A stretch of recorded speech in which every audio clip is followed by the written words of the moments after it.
Jungle. Thank God I don't have to go into the jungle. Thank God I sleep on a cot tonight. Did I say it? In case I haven't said it lately, thank you, God, because I'm not a grunt. I don't have to go into the jungle. And because I sleep on a cot tonight under a tin roof, because I'm not a grunt, and please watch over the grunts tonight, God, because that's when they work. In the morning, they drive by the helicopter pads. Operation. We look in silence. Dozens of dark green choppers in the pre-dawn, dirty, oily, shaking as they run up their engine, the old Sikorskys.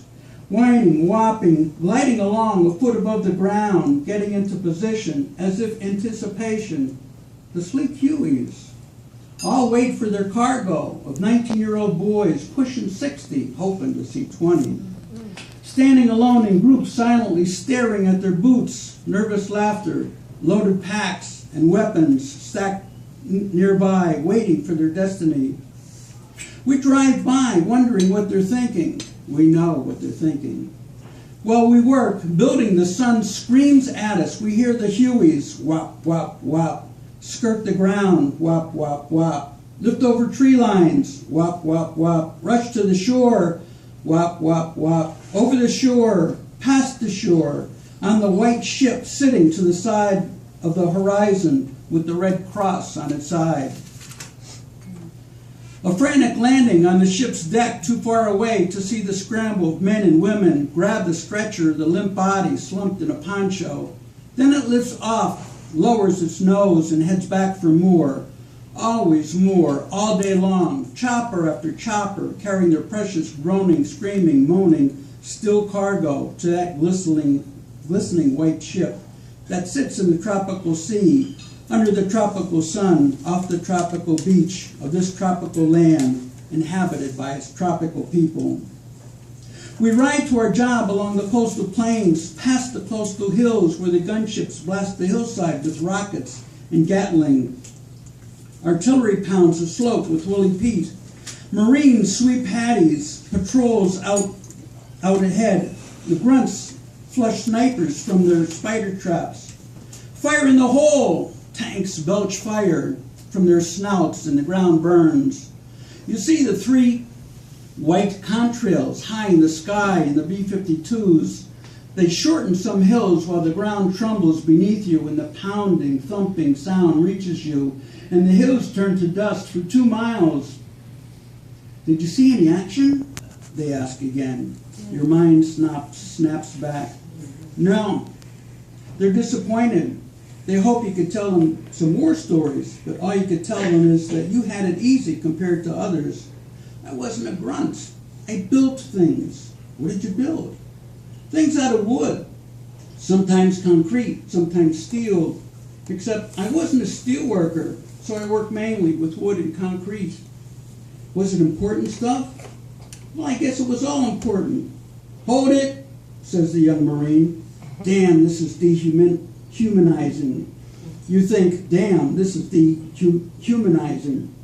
You say out loud, and the big black Marine sits down next to you in the four-holder outhouse and answers with a grunt. You look at him out of the corner of your eye. At least I can shower tonight and put on clean pants. He hasn't done either for about 6 weeks by the looks and the smell. He's a grunt. Thank God I'm not a grunt. The rear hatch slams as they ride the cut-off 50-gallon drum from under you with its load of slop, fuel oil, and feces. 3 more to go. Hold it, the 2 grunts say again. Anything to read in here? The black Marine asks. Stars and Stripes over here, I answer. I hand it to him. The 2 young Marines slide the 4 refills under you. Okay, go ahead. Man, I can't wait to get out of this place and back to civilization. The black Marine takes a filthy copy of the Stars and Stripes I offer. Let's see if they got anything in here about the war. See how we're doing. It says we're winning. I answer, well, someone better tell Charlie, he mutters.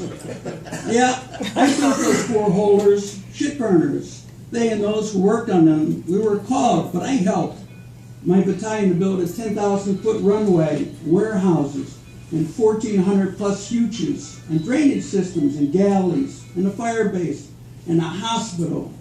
The hospital Sharon Lane was killed in 2 years later in '68 during an NVA rocket attack as she lay across the wounded Vietnamese children, protecting them from the rockets. We built every day. We built during the monsoons, and our clothes were never dry, and our skin turned white and wrinkled, and the mud was over the tops of our boots, which never dried out, and our feet rotted, and we were walking sores and rashes and rot. We built before the monsoons under the angry sun. One day it was 138. Well, we nailed steel roofs, but mostly it was only 110 or 120. It was just that 10-day stretch in the 130s a few times. It was merely in the 90s. And one night it dropped to 85 degrees. I caught a cold and couldn't shake it for a week.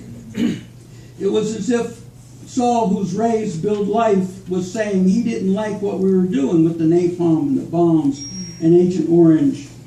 Did you get exposed to Agent Orange? Yeah, but it didn't do anything to me. How was I to know they were connected? The time I woke up and my skivvies were full of blood from bleeding through my penis for a few days after we sprayed, but they said it wouldn't hurt us. I hear it gives you cancer. It does, but I've been lucky. Lucky I didn't have kids with birth defects, at least that can last for 7 generations. Was it pretty? What? Vietnam, was it pretty? Under other circumstances, it was beautiful. You remember. Time to go to work. The sky is growing light. The horizon streaked brilliant red. The fishermen paddle their round woven palm boats out to sea. I wonder how they go in a straight line in a round boat, just paddling on one side. Past the Navy ships anchored offshore. Is the white ship out there? No, thank God. At least around here, the grunts are safer today, relatively speaking. It's beautiful, Vietnam is, looking across the mouth of the river, up the beach, under the palm trees, heading north along the sea. Where does it go up there along the beach of the South China Sea? Into the dark of the enemy-controlled island, right there across the river.